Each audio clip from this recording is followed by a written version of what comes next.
Okay,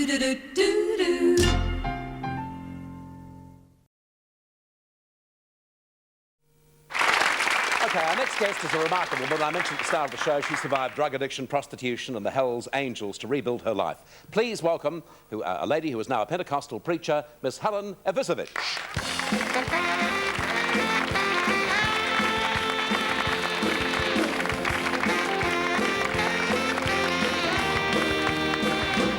American, now living in Sydney. Yes. Mm-hmm. The story of your life, I mean, would make a great book and a great mini-series, because all of those things that I've mentioned you've been through. What was the turnaround for you?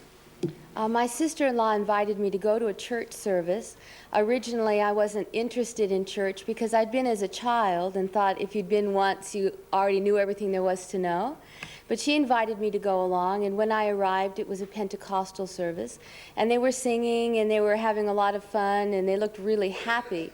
And I think seeing people really happy is what started the turnaround in my life. Okay, well, from the beginning, what got you into drugs and Hell's Angels, etc., etc.? Goodness, that could be a mini-series. It was 1967 when I started taking drugs, and 1969 when I got involved with the Hell's Angels.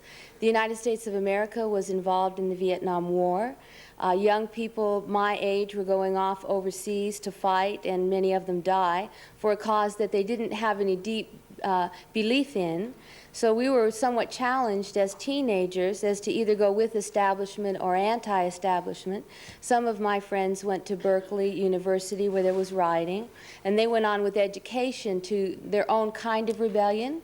But I turned the other direction. I went into the rock and roll music, which was being birthed in San Francisco, and the Timothy Leary acid, and eventually into the Hell's Angels.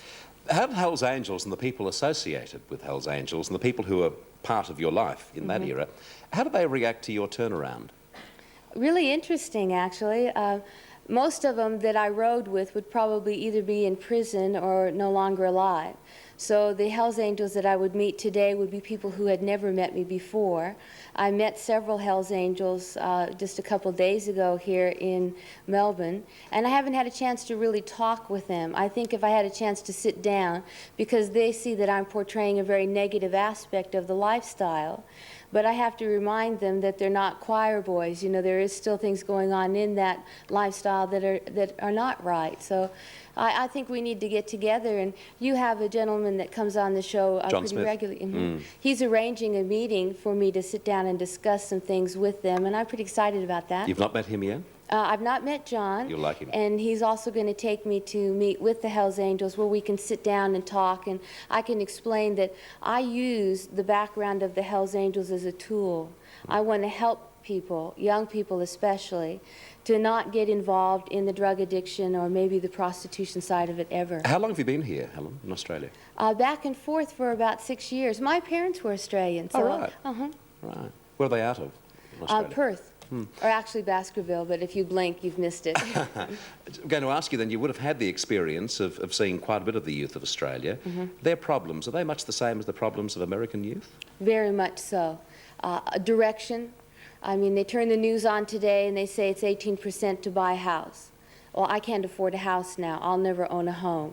I don't know what I'm going to do with my life. How am I going to afford to live? What industry am I going to be in? What business will I go into? Very much the same. Do you lose hope, ever? Do I personally? No, I never do lose hope, because the dynamic change in my life makes me feel like every day is a gift. And so I just use it to the best of my ability and hope that by sharing where I've been, I can help other people not to go there. Do you believe God sent you to Australia to come back here and to work among the young people? I really do, yeah. I read in one of your CVs that your belief is that Christ is with you all the time. All the time. All the time. I live a very standard Christian lifestyle, which to some might seem like a boring way to live, but actually it's a very exciting way to live. And he is with me, and he sent me here just to share with people the fact that Christianity is basically a message of an unconditional love. Thanks for being on the show. It's been fascinating talking to you, and good luck with your ministry, your work, because it's obviously so important. Thank you. Our special guest today, Helen Ivicevich, formerly a Hell's Angel and now a Pentecostal minister, residing here in Sydney. After this break, we welcome once again to the show Twice Teal. We'll see you then.